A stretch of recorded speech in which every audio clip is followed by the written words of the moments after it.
Hello, fellow investigators, to the Delphi case. So here to a few kettlebells. While bring up a discussion I wanted to talk about. You know, the one elephant in the room, the one big major question no one's asking and everybody's concerned with, that don't seem to make no sense here.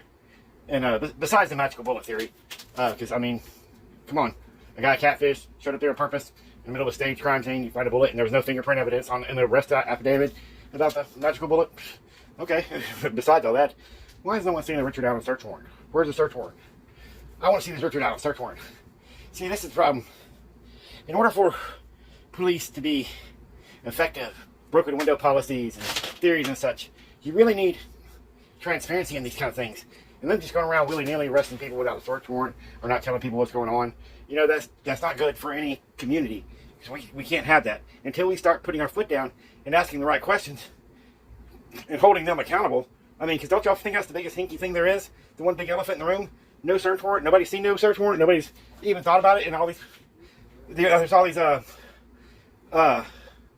postings on the Indiana court public records, how they want to limit the public access to the records.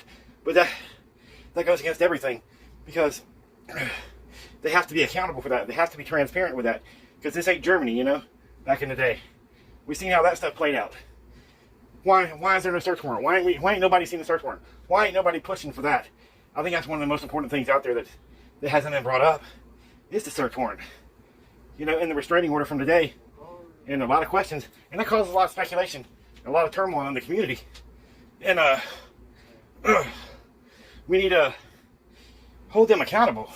I just don't understand why nobody is pushing to see that search warrant, because that's a very important thing. Besides the magical bullet theory that's mind-boggling. It's like an error of the Twilight Zone.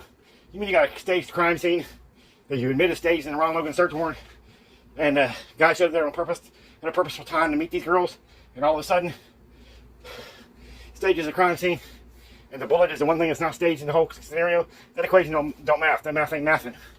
So, not to mention, you got to use your fingers to put a bullet in a chamber or in a magazine, and there was no mention of fingerprinting in that or DNA in that affidavit.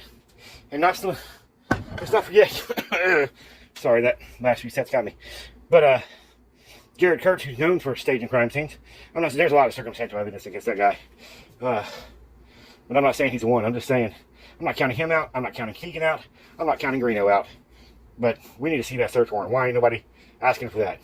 We need to make more of a ruckus about that search warrant. Get a few more sets here in, got my first meal in. So, this is something I just do all day long. Every so often do a few sets of this and that. Get a pump going on. And just doing some body hacking. Human experimentation. See what I can do. See if I get a pump going. And see how it works out. Kettlebells a crime. Y'all have a good one, fellow investigators.